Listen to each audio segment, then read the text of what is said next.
So, Marcus, I want to talk to you about the investing side of Loor because when I was at the meeting in Franklin, Tennessee, I saw all these artists who have talent, they have skills, and and I know that in the past, like when Cartoon Network came out, a lot of people are like, "Oh, I don't know about this," and then it became a huge hit. So many things, like when Twitter came out, when Facebook came out, when all these things that became huge entities came out, there were so many people who had the resources who could have jumped in, but they were kind of on the fence. So what do you think? What would you like to express to people about this great opportunity? Yeah, well, I think everybody's looking for the safe bet right now, right? Like everybody's looking for uh what's the sure thing, Yeah, right? And Daily Wire's raised $100 million. Uh all these streaming companies that are coming up are raising a lot of money, but nobody's thought about what's a way we can start a streaming company with as small of funds as possible. I think yeah, we're the only ones that's hitting that. And when you look at those other organizations, let's say Cartoon Network, I give a great example. Cartoon Network is they when they started, all they had was pretty much old Hanna-Barbera cartoons that that's all they had. yeah. And then what really made Cartoon Network successful was that they took those old Hanna-Barbera cartoons and they went and took the old drawings of them that they had the rights to, and then they went and made Space Ghost Coast to Coast. Yeah. So Space Ghost Coast to Coast is just like photoshopped images of old Hanna-Barbera Space Ghost cartoon. But they turned it into this whole new format. It was actually guys who were sitting in a closet and they had to log and catalog everything in the Hanna-Barbera library. And they're the ones that came up with this idea of let's take all this old footage that we've been watching and make a completely different show with it. And that created Adult Swim. Hmm. And Adult Swim is really what built Cartoon Network. And Adult Swim started by really just giving artists freedom to just make the craziest stuff. Yeah. They put it on at late night, but it was from there that people started going to Cartoon Network. And so, but that story repeats again with MTV, right? Like Yes, MTV that's right. was like, we're just going to have just these low cost music videos that these people are making, and we're just going to make a whole network on this thing.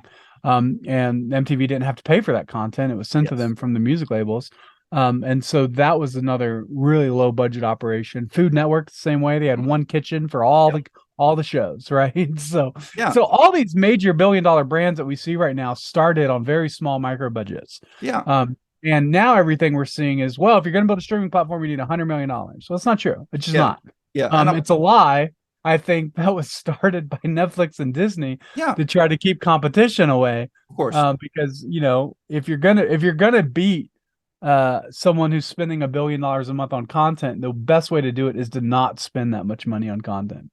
Oh, yeah. So with Laura, what we're trying to do is we're trying to create just this raw, independent, gritty art house for independent filmmakers, Christians and conservatives, Hmm. to really just make what they want and to really create a brand from scratch, Yeah. back just like back in the early cable days. And Hmm. I think now it's like the opportunity to do that. Yeah. And I agree with you. And I think that like you have this great mindset that I can see from the outside looking in. And that is, when you allow an artist to create art, yeah, you're going to have some people that make some things that are just okay, but every once in a while, you're going to have that home run. You're going to Yeah. have that Disney moment. You're going to have that Snow White. That can't happen unless people are allowed to create that art. Mhm. And it's the people who have these amazing skills. And by you at Loor saying, "Hey, listen, we're going to create this space for you to have this home run," and for investors to be able to back that kind of magic, it's unreal. I mean, if you look at Babe Ruth, how many times did he swing? And that's why Right. he was the home run king, is because he wasn't afraid. He took those chances, and that opened the door for him to still be famous after all these years. Yeah, the Christian and conservative film markets right now are incredibly risk averse. They're Mhm. more risk averse than anything in the natural world. Yeah. I think And- I think they're probably, I mean, like they literally do everything they can to remove the risk of an artist failing. Yeah, And art can't operate in that I environment. agree. It I just agree. doesn't. There's no way for art to survive that. Yes. And and you see this too with Netflix. Netflix is just spending so much money on content that it's not, they don't, there's no freedom for the artists anymore Mhm. with Netflix, right? Because they have to say, well, if we're spending all this money, we have to bank a sort of safety net, and that safety net is of course like ESG Yeah.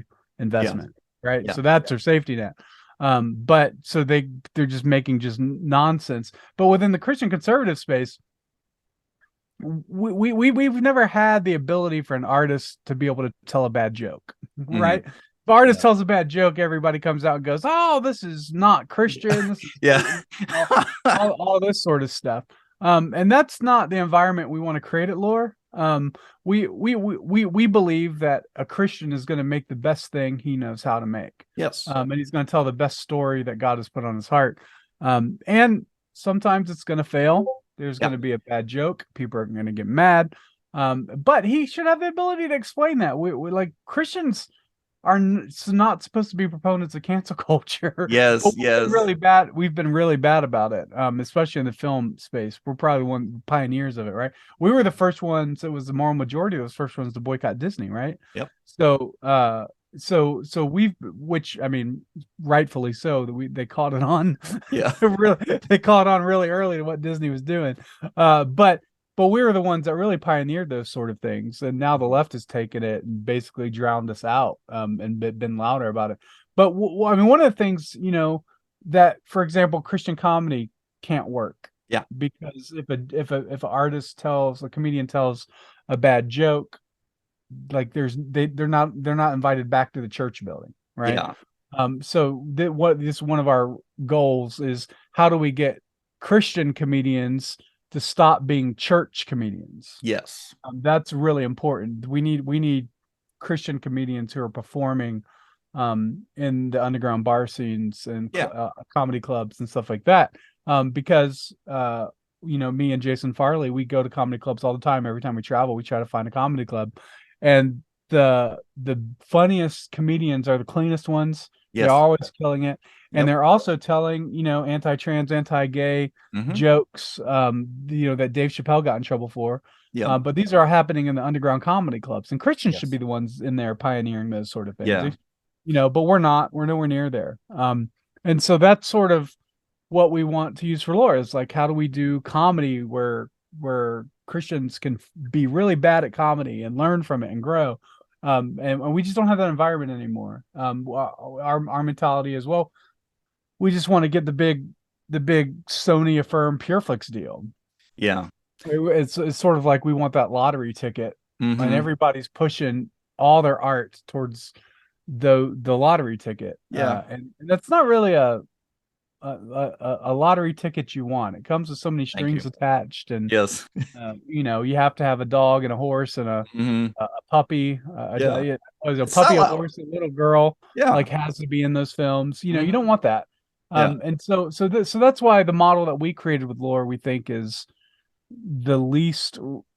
It allows the artist to fail with the least amount of risk on the platform, one, Yes. but also allows them to have risk in what they make. So. And what I love about that is what a lot of people aren't getting about Lore is the fact that you are diversifying in your content by allowing a lot of people to create, because without that diversity, you won't have it. I remember decades ago, I was talking to a professional songwriter, and he was saying, if you want to write songs, you've got to write one every day, because if you write one every day out of that whole year, you'll get a hit.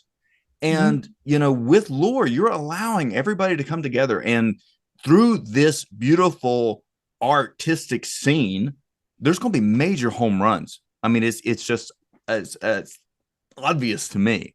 And those things are really going to take off. And I just see it as a golden opportunity for people who are serious about investing in stuff.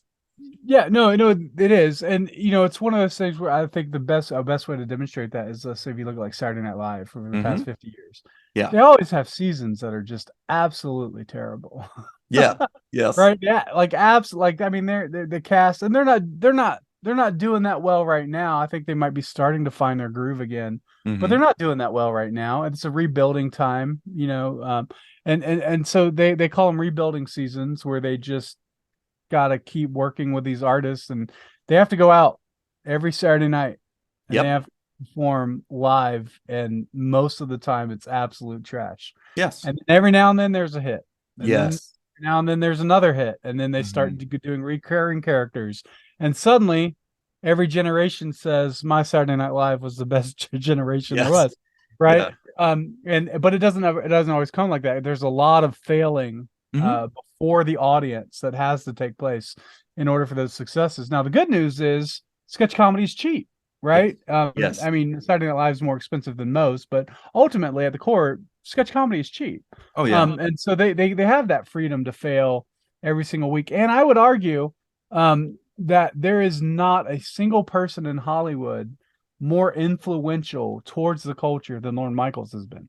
Hmm. Right. So every major comedian turned dramatic actor Yep. has graced the stage of Saturday Night Live somehow. Right. I mean, you Hmm. look at Adam Sandler right now Yep. started Saturday Night Live, started on Saturday Night Live, and now he's a multimillionaire Hmm. film producer, massive deal with Netflix. But he wasn't. They didn't just start out by writing him a check Yeah. Yeah. for Yeah. a Yeah. $50 million movie. Yes. He was doing cheap, low budget comedy movies Hmm. for a long time, and now he still does them. But he uses, he's smart. He basically has one core team Hmm. that makes all these movies for him now that he knows really well and trusts. And so I mean, he's a genius. I mean, you Robin Williams. I mean, not Oh Robin. yeah. Robin Williams wasn't on Saturday Night Live, but he was a comedian turned dramatic actor. The Yep. comedians become the best dramatic actors.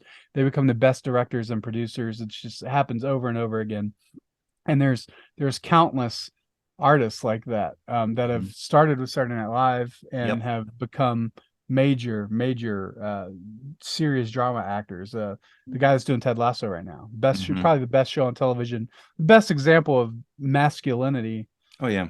on television is Ted Lasso, and he started on Saturday Night Live. Like so so again, like, but that only works because comedians are used to just getting up in front of people and just failing, Yes. getting booed off the stage. And Hmm. so when we talk about investment, so we're investing in a company who's going to basically change the culture. What we Hmm. need to say is, well, where's the company where uh there's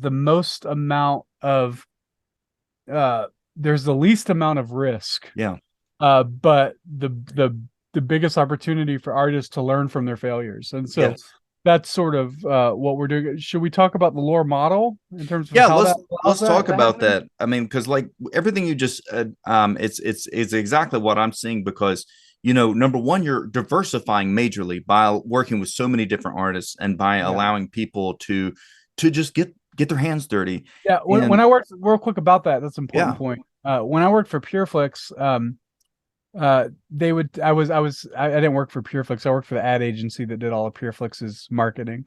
But when I worked for them, they would say that a movie that goes on PureFlix has to be for a 5-year-old and a 95-year-old to sit on the same couch and watch the same movie. I Hmm. thought that was insane. Yeah. Because if you go into a Christian bookstore, you have a teen section, you have an Yep. adult section, you have a Mhm. newly married section. Like even Christian bookstores are divided up, right? You got your Yep. Veggie Tales and your kids section. It's like everything was divided up by category there. So to have a streaming platform where every content that comes on the platform is for every age Hmm. is going to make some really terrible movies. Yeah. Yeah. Um, and so what we decided very early on is that we would have children's programming, Yeah. we would have adult programming, teenager programming. One of what we have cartoon called Barely Biblical, which is where uh animated teddy bears reenact the most violent Old Testament Bible stories, right? Like Yeah. that is not a show for women and moms. That Yeah. is that or girls and moms. That's a show for fathers and sons. Hmm. And we've tested it, and girls don't like that show, and it's great. That's exactly what we want. We know Yes. how we know it's going to be a hit. Yeah, and Um, can I jump in there for a second? I wanted to just point out to people that when we're talking about pure flicks and stuff like this, they are designed for a certain avatar, and that is that 35-year-old soccer mom. But the problem is, as a business, right?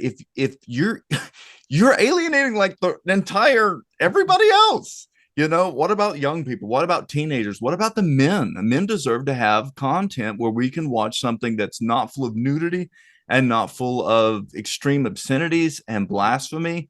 What about all these other people that Christian media has pretty much just said, we don't care about you? yeah. Yeah. I mean, so the entire Christian media base, from music to books to movies, it was all built for the people who shopped at Lifeway Christian bookstores, family Yeah. Christian bookstores, those sort of things. And that was 35-year-old mom, uh, who probably homeschooled her kids or whatnot. So you have basically the entire Christian media complex, Yeah. industrial complex, whatever you want to call it. That entire media industry was built for 35-year-old women, who shop at these bookstores. But those bookstores are gone. Yes, they are. Right? The Christian Booksellers Association used to be the largest Mm-hmm. bookstore conference in the country, Yeah. and that doesn't exist anymore. It went Yeah. under. Yeah. So we don't even have the conferences for the bookstores anymore. Yeah. I mean, but We think don't have the about that as a bookstores. business model. I mean, if you look at the Christian art and they're like, well, we're only going to go for this demographic that couldn't even keep bookstores running. I mean, it's stupid. What Right, you're doing at Loor is you're like, this doesn't work. Let's do what right, works. Netflix, right. they got all different ages, they've got all different categories, and that's what you're doing. It's really obvious and profound to me. Yeah, no, I think it's going to work really well. Yeah. And so the way it works, the way Loor works is, every week your monthly subscriber gets what we call in-game currency. And then they basically allocate that in-game currency and spend it funding distribution licenses for movies Hmm. and TV shows, and in some cases funding the full production Yeah. of a movie or TV show from scratch. And so, uh, this means that the artist can pitch the craziest ideas. I think what some of the things Jason spoke about, well, I'll keep that. I'll keep that between us. But at the meeting, but there's a lot of really like horror movies. Like Christians Hmm. haven't really had an opportunity for horror movies, Yeah. really at all, Yeah. because the 35-year-old soccer mom, doesn't want to go to those movies, and then Hmm. the pastor doesn't Hmm. want to buy the seats to the movie theaters Yep. for all, right? So there's no market for that. But Hmm. those are massive cultural landmarks, Oh yeah.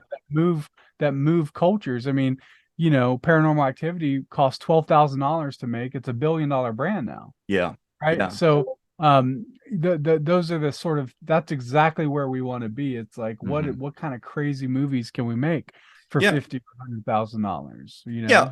Well, this is what I'm seeing is like you're talking about bringing out Jimi Hendrix. Okay. So there's a lot of people that said we only want sugar pop. But when Jimi Hendrix came out, he blew the roof off of everything and he was selling crazy amount of, and it's still famous, right? And you're allowing artists to be artists and to create real art, the kind of stuff that goes viral, the kind of stuff that shakes everything because it's allowed to be honest.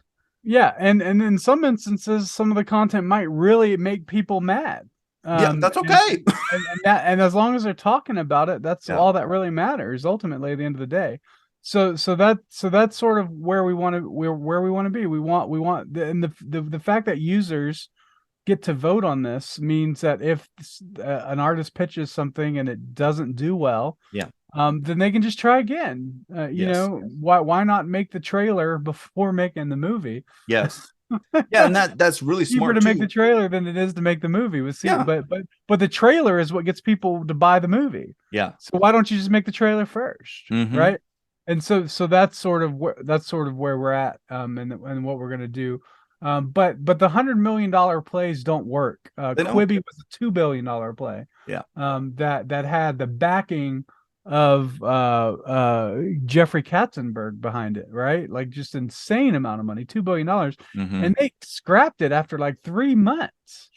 And they were right before COVID too. So if they Yeah. would have held on, they probably would have been massive, but Hmm. they burned through $2 billion faster than, because they spent a lot of money on content. Yes. That was their mistake. Everybody's trying to spend a lot of money on content right now, and we're the only ones saying, what if we gave homeschoolers who are really skilled $20,000? What could they make? Hmm. Right?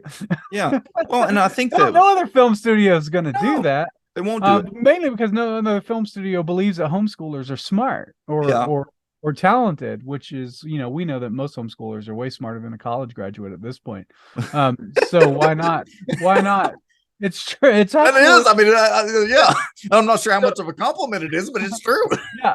So we know I think we've spoken to at least three homeschoolers who have just ever since they were kids, as soon as they were done with their homeschool work, they would go in their backyard and make movies. And Yep. now their stuff, they're 18, 20 years old, is Hmm. absolutely insane. Yeah. They're really, really talented, and they need a place they need a sandbox to really get started and get their content seen and get paid for their work. Yes. And so that's sort of, where we're going to be, just And I in think that. I think you're reinventing Hollywood because the problem with Hollywood is they've gotten away from the central theme, and that is it's the story that sells. If you're a restaurant, you have good food, you're going to make it. But if you're a restaurant and you have terrible food, which is what Hollywood's doing, right? They're creating terrible content. It doesn't matter how much money you throw at your signs. Eventually everybody's going to figure out that the food has worms in it and it's disgusting. Right, right. Yeah. Well, that's happening with Disney right now, right? Like Yes. Disney just put $200 million into I guess it was called Strange World or something like Hmm. that. That was just liberal preaching on Yeah. environmentalism and It's propaganda. homosexuality. Yeah, the whole time. Yeah, it's worse than Pureflix actually. Yeah. Just the amount of preaching in it Yeah. Yeah. Yeah. is Yeah. really out of control now. And Yes. a lot of TV shows have gone that route. Everybody's sort of gone that route. Hmm. And they're doing it to collect the ESG dollars and Hmm. all that DEI stuff. Yeah. And because of that, they don't have to really worry about the story because they're getting, mutual funds just Yeah. sent to them for their promise to put out more stuff like that. Yeah. And so it's not going to survive in the long run. No, it won't. It can't. No, it can't. So now's the time to really start building those alternative brands and stuff that Hmm. can rise up when those I like to say they're the antenna TV channels now. Yeah. Right? You only have four antenna TV channels. Hmm. And now we have an opportunity to really make some distinct cable brands. Yes. Yes. And to do something really, really profound. And I love how you're like, listen, we're going to make the trailer first. We're going to prove that it's viable and then we'll invest in it. It just makes sense. Yeah. Instead of saying, let's just throw a whole bunch of money at it. And it's like throwing poo at the wall, Yeah, I will say though one thing just to correct you a little bit. Our users aren't investing. Yeah. They're just spending their monthly subscription. Oh, So yes. Yes. Yes. I, yeah, I didn't yeah. mean to imply that. Yeah. No, it's fine. It's just that's sort of differentiation between like the Reg CF stuff. Yes. But our users are just spending their monthly subscription, Hmm. just like Netflix or Disney. The only Yeah. difference is they have a say into where that percentage that goes towards content actually goes to. Yeah, So and I think that's great because I mean, you remember when we were kids, right? And we had these cable, like when I was a kid, the first cable box I had was like this big and it had a manual switch, right? And yeah, we yeah, we had it was brown and we had like 78 channels and there was never anything on. right. But with Loor, because people are allowed to vote in essentially with their currency, with their Loor bucks or whatever you call it, I forget. They're allowed to create to make sure that the quality is there on each and everything, and it's beautiful. Yeah. And the audience is allowed to take risk Yes. in terms of what that, and the best part is once a movie is funded on the platform, uh the the audience can watch the movie whether they funded it or not. So Yes. the audience can actually be introduced to new forms of genres of Mhm. content that they might not have watched. Like we have a show during our beta that we launched called Dark Holler. It's a horror, Mhm. uh, like a ghost hunting horror film, really about demon possession that was happening in West Virginia. Mhm. Documentary series on real testimonies of people out there, and uh, most people that were funding the other thing that didn't have anything to do with horror It was a theological documentary. Most people were putting their money towards that at Yeah. first, but then once an episode got funded, the people that were doing the theological documentary got to watch that because it Hmm. was open for everybody. And then we started to see people shift their funds, right? They'd Yeah. split it. Yeah. And so that showed us that people were using our platform to discover new kinds of content. Hmm. And that's really powerful because that's how you change the culture. Yes, and that's that when there's an opportunity to try something new, like what you're saying, people who wouldn't think that necessarily they like jazz or per, Right, per se, they find, hey, listen, this is actually really, really good. And I right. think that independent films, when they're done right, man, they can be amazing. Yeah. All right. So, real quick, I want to run over a couple more things. Like, so when somebody's ready to invest, what do they need to do? Yeah. So we are seeking accredited investors. Hmm. So there is a form on Loor.tv Hmm. where you can fill out whether or not you're a accredited investor and leave your email so I can get back with you. I check that every day. Yeah. And then if they know you personally, John, you can just email me Hmm. an intro to them as well. Yeah. But we are looking for accredited investors. We're raising $2 million at a $20 million safe round Hmm. cap, and that's not a lot of money for the film industry. No, peanuts for the film Yeah, industry. it's not a lot. Most Yeah. people, I mean, most films cost 10 to 20 million, and Hmm. we're saying don't put that money into one movie Yeah. Diversify. yeah. Well, why put it into one movie when you can put it into the machine that'll make all the movies? Yes. And so that's sort of what we're building, what we see Wow. ourselves as a storytelling machine, Hmm. and that'll handle funding and distribution of content. And I think once this thing is up and running and reaches scale, we're going to be putting out content left and right Oh yeah. and really changing the cultural narrative in terms of what Christian art can be. Yeah. So before we started, you were telling me that you've the people who are investing are people who actually know what they're doing. And so for somebody who is accredited, they check all the boxes. Um, what would you like to tell them to let them know, A, you do know what you're doing, which I'll vouch for, this guy's sharp. And B, that hey, this is a good idea.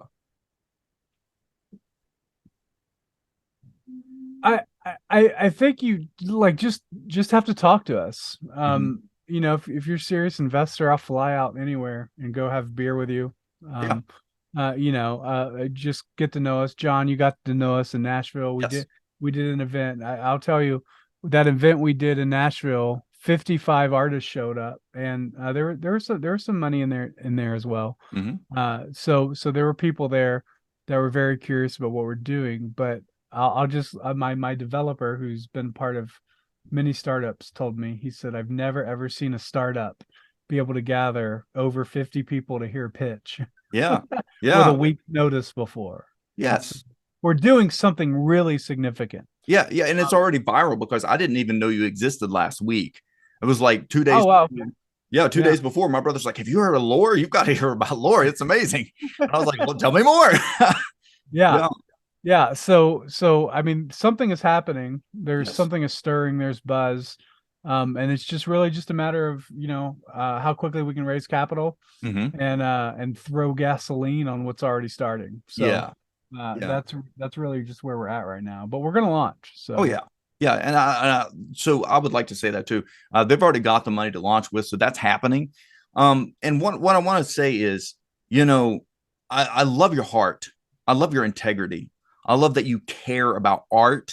We live in this world where Hollywood and all the right, they've decided that they are pro censorship and there's no more art, and the beauty of the opportunity is all these real talented artists want to go to Loor and they want to work on something that they believe in, something that's real, something that has teeth, not mamby-pamby garbage. right, right. And that was the craziest thing was just the variety of artists there. There were high level artists there Yes. at that meeting and that. We're not talking about the homeschool guys. No. There were But some great, I mean, but talented people. yeah, really talented people that are willing to do the low budget stuff because Hmm. it's a story on their heart. Um, Yes. and so I think they would forsake the money for the freedom.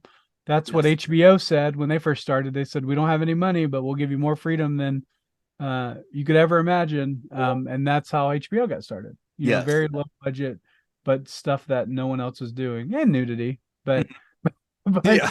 but Never. we're not gonna do that. But that wasn't the only Yeah. thing they were doing. So so but it was still that same core model, and that's how Adult Swim got started. MTV. It's all we don't have any money, but you'll have freedom. And Yes. that's what nobody has. Hollywood isn't giving that freedom No. anymore. No. No. No. The ESG stuff is killing that vibe. Hmm. They're all doing remakes and Yep. you know taking the stories that we loved in the past and recasting and putting diversity characters, changing the color Yes. of skin tones, getting Yeah. white people out of the movies, like all that sort of stupid stuff they're And doing. sterilizing So, everything. It's so they don't nuts. have new stories. Nope. Um, uh, for sure, the faith-based film industry doesn't have any new stories. They don't want them. Um, no, they don't. They don't. They. They want a I mean, puppy and a they horse get, and a they little get girl. pitched. They get pitched. Look, the faith-based film industry gets pitched great stories every Yes. single day, Yes. and they reject them all. And we know that Mhm. because they come to us with them, Yeah. and we're like, who said no to that? That's Yeah. crazy. Best idea I've ever heard. But yeah, so like you said, like in Nashville, there's tons of artists there, and they're all I mean, they're applauding as we're talking. Yeah. They're cheering as we're talking, and no one. It's Yes. amazing to me. No one said, "Come and make the content that you want to make, and Yeah. just love God and make it clean." Yes. That's Yes. it. It's simple. Like it's simple. And So it's like there's nowhere for our artists to be an artist. no, no, Yeah. we don't have museums Yes. for the Christian film industry, right? We Hmm. don't. K-Love hasn't even. I don't even think there's a K-Love museum, right? Yeah. It just doesn't exist. There might be. I haven't heard of it, but we have country music museums and we Yep. have rock and roll Hall of Fame museums, Hmm. but we certainly don't have a Christian film museum. We Yeah. haven't reached that level yet. Yeah. And so that's sort of where we want to think about and where we want to do. So Awesome. Awesome. And I am going to say, we'll wrap this up, but I want to say to anybody, hey, you can contact me. I will gladly vouch for these guys. Contact Marcus. You'll be impressed. When we were in Nashville, the quality of people there blew me away. My brother, he got a degree in production from the Academy of Art College, right? So I've been around some of the Christian movie scene, and I've never seen that quality that was there in Nashville. I've never seen the heart that was there, and I've never seen just like this desire. Let's work together. I think this is really a God thing, to that God is bringing all these people together, and I think it's amazing. yeah, it was a very special night, man. Yeah. All right. Well, we'll shut this thing down. Was there anything else you wanted to say to investors? No, just contact me. Let's just at least have a discussion. I can do a Zoom call intro, and then if there's a group of you guys somewhere in a city that you just want me to come and hang out for a bunch of you guys for the day, I'm down to do it. Whatever we need to do. So let's close this round. Let's go. Let's get to work. That's right. All right, man. Artists are counting on it. That's right. Yeah. And I think the world's counting on it too. Somebody's going to stand up and take this flag and take art to a new level. And I truly believe that Loor that's what God's anointed you guys to do. I think like you've got this, man. All right. Thanks, man. Awesome. Appreciate it. Cool. Catch you later.